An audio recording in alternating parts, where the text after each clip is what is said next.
En estos largos 4 años, en diferentes momentos y en diferentes espacios, compartí con ustedes el concepto la mentira planificada. Fue un guiño a la iluminada definición de Rodolfo Walsh en su carta abierta a la Junta Militar de la miseria planificada que constituía el plan económico que lideró José Alfredo Martínez de Hoz en la dictadura militar. Para que quede aún más claro qué significa la mentira planificada, es necesario precisar que la construcción del relato en el espacio de la política, ya sea el de la oposición o de un gobierno, forma parte del juego de la política. Esto es, el relato es el vehículo para construir el sentido que una fuerza política busca darle a lo que hace, lo que permite orientar a su equipo y a sus militantes. El relato de unos y otros son parte de la disputa política y cada una de las fuerzas políticas en pugna trata de imponerlo como dominante en la sociedad.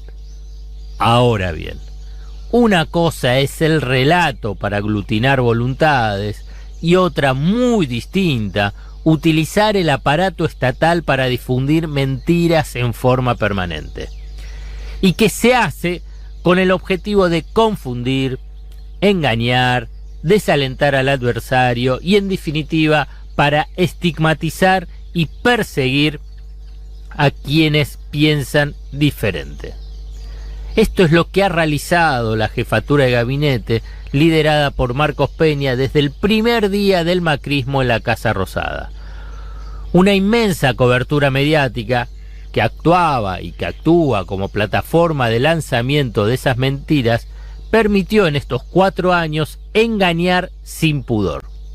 Pero cuando irrumpe la derrota electoral, que fue una contundente derrota en las urnas el 27 de octubre pasado, esa estrategia empieza a quedar al descubierto.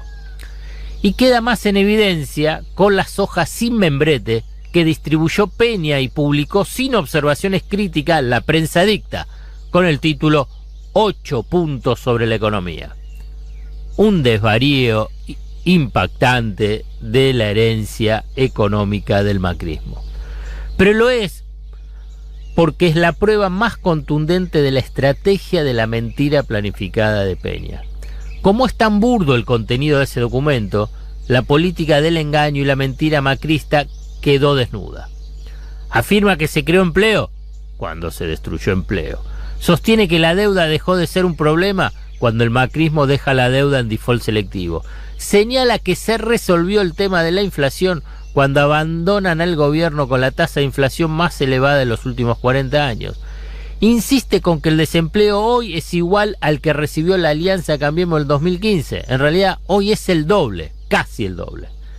Es impresionante la sucesión de mentiras que Peña y su equipo distribuyeron. Solo pudieron desplegar semejante estrategia de confusión durante estos años porque hubo una complicidad obscena, una impunidad fulminante. Pero ya empieza a soplar otra brisa y obviamente habrá disputas de relatos.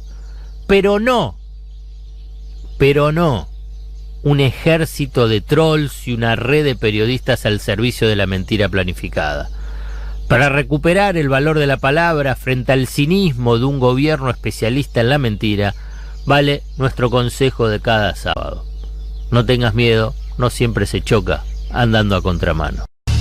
Amigos chequeros y chequeras, sí. Si están teniendo algunos problemillas con la conexión web, se pueden conectar con la aplicación y ahí fluye sin ningún tipo de inconvenientes. Lo digo porque algunos dirán, pero ¿para qué se lo decís si lo del web no pueden estar escuchando? Bueno, porque va y viene, digamos, hay como un poquito de inestabilidad. Si en este momento lo están escuchando los que están inestables, pero sí escuchando, si van a la aplicación,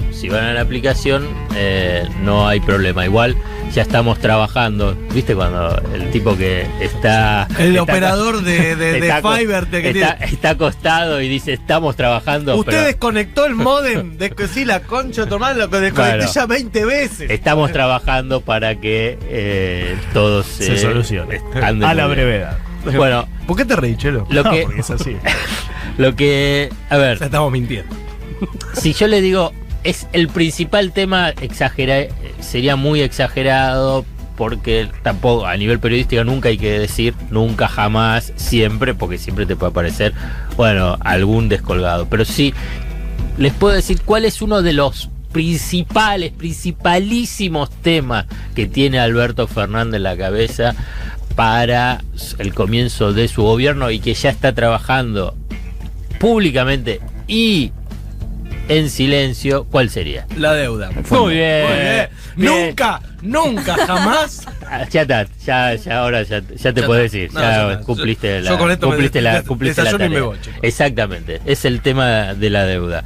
Y porque se tiene que definir en la primera etapa del gobierno. Es un tema que lo obsesiona y fíjate, públicamente ya dijo, bueno, que Estados Unidos actúe como fue en su momento Bush durante el gobierno de Néstor Kirchner. Vamos a contar un poquito cómo fue ese comportamiento de Bush con respecto a la deuda. Digo que públicamente lo hizo porque cuando habló con Trump dijo, bueno, a ver que nos ayude, vinculado con el Fondo Monetario. También los mensajes que envió hacia el Departamento de Estado. Incluso hubo un delegado de Trump que fue a México y también hablaron sobre el tema de la deuda. Es un aspecto que lo obsesiona y sabe que Estados Unidos tiene un rol clave. Vamos a contar el rol clave de Bush. Bush republicano. Bush Bush hijo enfrentándose a la situación del 11S. O sea, el tema Bin Laden, Afganistán, Medio Oriente, o sea, corrió el eje de Estados Unidos hacia Medio Oriente, Afganistán y no tanto América Latina. Esto no significa que no le importase nada a América Latina. Y además republicano. Los republicanos tienen una posición, o tenían, ahora también algunos, pero tenían una posición muy crítica con respecto a el rol del Fondo Monetario Internacional. ¿Por qué? Porque ellos piensan para el interior de Estados Unidos y no tanto decir, bueno, ¿por qué tenemos que estar dilapidando recursos de los contribuyentes estadounidenses en organismos multilaterales? Y la verdad, ellos dicen, si no lo necesitamos, hacemos lo que queremos. O en última instancia, si son organismos multilaterales, bueno, si están al servicio de Estados Unidos. Por eso mucho no les gusta las Naciones Unidas, porque ahí es un voto, un país. Claro. Y además en general tiene todos los votos, no es que lo apoya mucho, pero como existe el Consejo de Seguridad y ahí hay un poder de veto, bueno, pero no me quiero extender ahí, sino volver a lo que fue el 2001, 2002, 2003. Cuando yo les dije los republicanos y estar vinculados con decir, bueno, la plata de los contribuyentes, hay una frase muy simbólica y clara para entenderlo, cuando el entonces secretario del Tesoro, el ministro de Economía de Bush, Paul O'Neill, en los últimos meses del gobierno de Fernando de la Rúa, en una entrevista que dio en la televisión de Estados Unidos, le pregunta sobre Argentina, porque te acordás, en ese momento estaba el tema del blindaje. Sí. Y el blindaje era plata del Fondo Monetario Internacional para la Argentina, un crédito de casi 5.000 millones de dólares. ¿Qué es lo que dijo Paul O'Neill? ¿Por qué los carpinteros, los pintores, los zapateros, o sea, los contribuyentes estadounidenses, o sea, americanos, tienen que estar financiando las malas políticas y la irresponsabilidad de Wall Street y de la Argentina? Y aquí entra Wall Street. Históricamente el Partido Republicano está más inclinado hacia la parte industrial, no tanto para la parte de Wall Street. Entonces aparece ahí lo que es el moral hazard. Bueno, vos invertiste, el riesgo moral, ¿no? Moral hazard. No, vos invertiste, bueno, vos tenés... podés perder. Claro, tenés tu riesgo. No tengo que yo salir a cubrirte. A limpiarte el culo. Tarde, digamos, eso lo dice, pero en general siempre los bancos finalmente son casi salvados, casi todos, ¿no? Salvo cuando fue el caso de Lehman Brothers, ¿no? En el 2008, ahí vieron, lo dejamos caer y mirá el quilombo que se armó, entonces, pum, salieron a salvar a todos los bancos. Entonces, en ese momento, para hacerlo más cortito y no extenderme más, pero yo ahí lo contextualicé, Bush agarra y cuando Néstor Kirchner avanza en la reestructuración de deuda, dice, avancen. Por eso también es tan audaz la posición. No es que salió Estados Unidos o a través del Fondo Monetario o el propio Estados Unidos decir, no, ¿cómo le vas a hacer una quita tan importante? ¿Cómo va a ser una propuesta tan audaz? Algunos la llaman agresiva, de una quita del 75% que después finalmente fue del 65%, un poquito menos, del 60 al 65%, una baja de la tasa de interés, extensión de los plazos y además especificación de parte de esa deuda en dólares. Estados Unidos fue neutral. Neutral en ese escenario es fabuloso, porque no te juega en contra. Neutral significa que hasta que te favorece. Por eso fue exitosa la reestructuración. En ese primer 2005 fue el 76%, después en el 2010 llegó casi al 93%, 92% y moneda. Entonces fue el rol que cumplió Estados Unidos fue clave para poder avanzar en esa reestructuración de deuda. Y ese es el mensaje o la aspiración que tiene Alberto Fernández, que Estados Unidos juegue de alguna manera para avalar, impulsar, facilitar la reestructuración de deuda, tanto con los fondos de inversión del exterior, que son 4 o 5 que tienen concentrado gran parte de la deuda emitida por el macrismo, y fundamentalmente no te emociones, y fundamentalmente con el Fondo Monetario Internacional. A diferencia del momento de Néstor Kirchner, el tema de la deuda con el Fondo Monetario Internacional era relevante, pero no el peso que está teniendo ahora. En ese momento fueron 9.000 millones, casi 10.000 millones de dólares. En una decisión conjunta con Brasil, deciden cancelar la deuda con el Fondo Monetario Internacional. Como eran casi 10.000 millones de dólares, lo pudieron hacer sin tener, teniendo los recursos. Hoy no tenés 44.000 millones de dólares de los que ya entregó del total de los 57.000 millones. Entonces, ¿qué es lo que se necesita? Se necesita, ahora sí, un Fondo Monetario Internacional que habilite una extensión del plazo de pago de la deuda con el fondo, que fundamentalmente empieza a caer con más peso en el 2021, 22 y 23. Pero si vos tenés el acuerdo también con los privados y con el Fondo Monetario Internacional, se te despeja el panorama. Y además, fundamentalmente, ¿para qué sirve? Para liberar recursos que iban al pago de la deuda a educación, salud, sistema previsional, impulsar la producción. Entonces esa es la clave del tema de la deuda, que le permita ampliar un poco los márgenes de autonomía de la política económica para poder impulsar el crecimiento. Tanto lo obsesiona que, como te mencioné, las líneas con Estados Unidos, fue a México y habló con con un representante de Trump en México, habló del tema con López Obrador, ya habló con Sánchez de España, con Macron en Francia, que les pueda servir los europeos al interior del Fondo Monetario Internacional, que cuestionan precisamente ese crédito que se le dio a Macri, y de esa forma está armando la estrategia para abordar el tema de la deuda con los acreedores privados y el Fondo Monetario Internacional, que es uno de los grandes temas que obsesionan a Fernández. El informe que prepararon Matías McLaughlin y Diego Tomasi se llama Peligro bajo tierra. Esta semana vimos muchas imágenes de cómo se inundaba algunas estaciones del subte durante las grandes lluvias que hubo. Hace semanas que estamos escuchando y leyendo noticias sobre la presencia de asbesto en muchas de las formaciones. Cualquier persona que haya utilizado el subte en los últimos años ha vivido las múltiples complicaciones que hay para viajar con comodidad. ¿Cuáles son las mayores dificultades que presenta el servicio de subte en Buenos Aires? ¿Cuáles son los problemas de seguridad? ¿Qué implica la presencia de asbesto? ¿Por qué se inundan las estaciones cuando llueve? Informe Cheque en Blanco, peligro bajo tierra, primera parte. El subte tiene muchos problemas en la actualidad, no se le escapa a ningún usuario del subte lo difícil que es viajar en subte.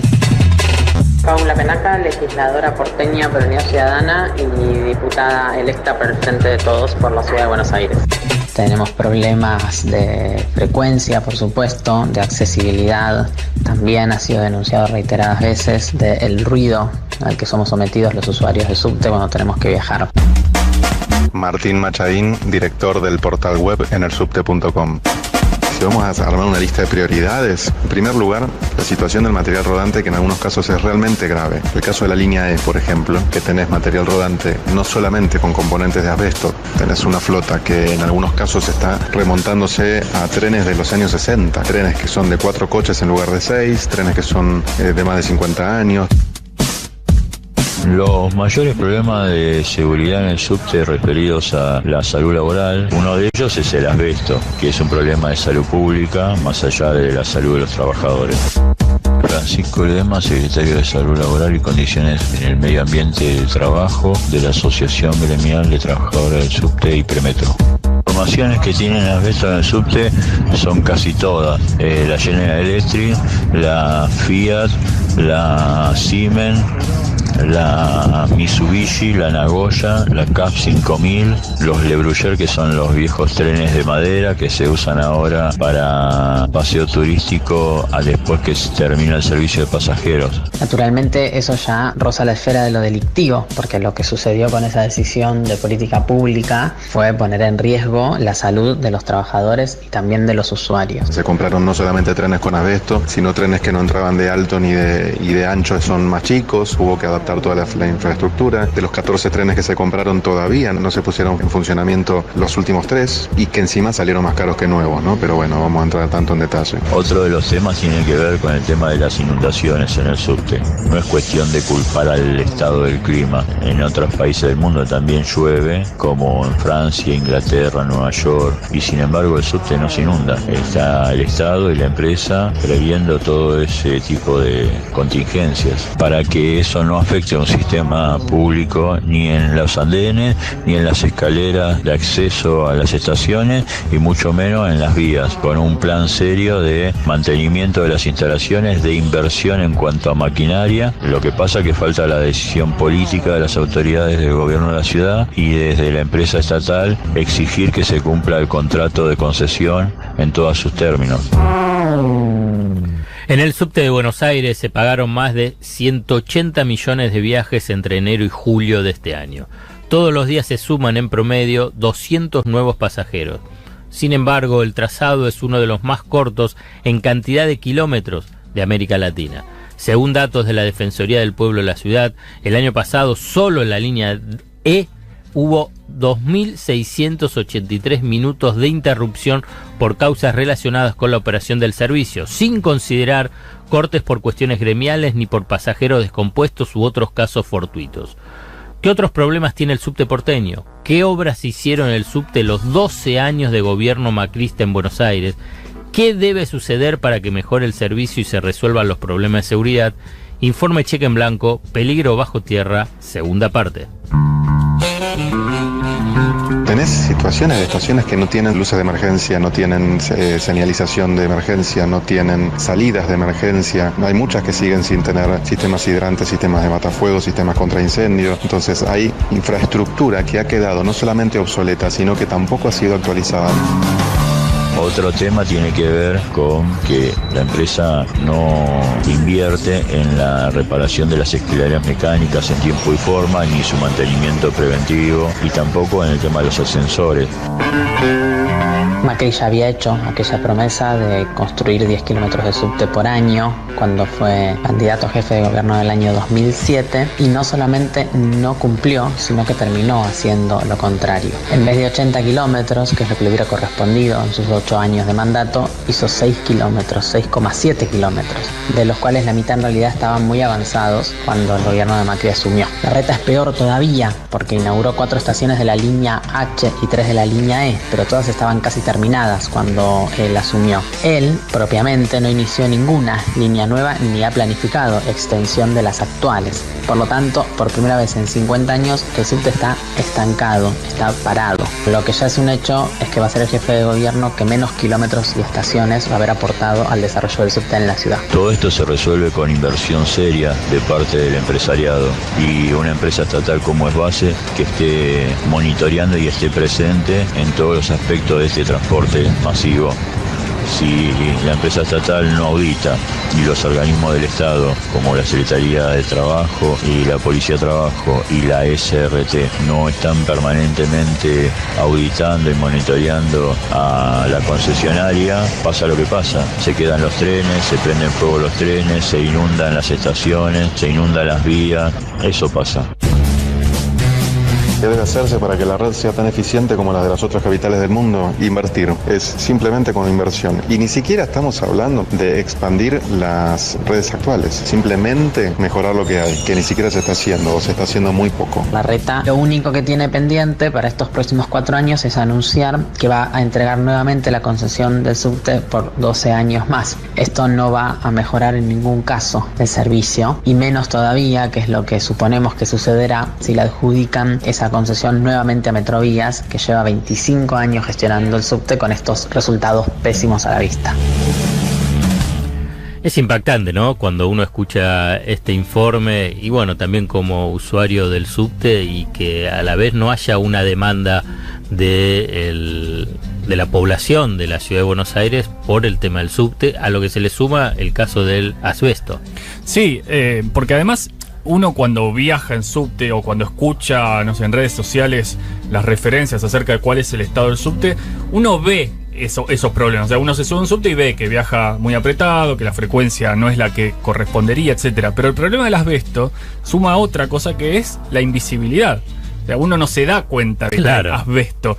Y en ese sentido, hay que decir que las personas más expuestas son, por supuesto, los trabajadores que tienen contacto directo con el material rodante. Entonces ahí entran mecánicos, electricistas, guardas, conductores y todas las otras tareas. Pero además hay 3 tipos de exposiciones, según detalla el sindicato en un documento extenso y que tiene mucha información acerca del tema. Porque una es la laboral, que es esta misma, ¿no? El contacto directo porque estás trabajando ahí. Pero después está la ambiental, que es la gente que vive en las cercanías de una estación o de una formación en la que haya asbesto. Los pasajeros, por supuesto, que también están cerca. Y la doméstica, que es las personas que conviven con trabajadores expuestos. Claro. Con lo cual, uno podría decir que el alcance del daño de este problema invisible es muy grande y todavía no se toma dimensión, al menos, por lo menos mediáticamente, de qué significa que haya asbesto en los subtes de Buenos Aires. Peligro bajo tierra, informe cheque en blanco, Matías McLaughlin y Diego Tomasi.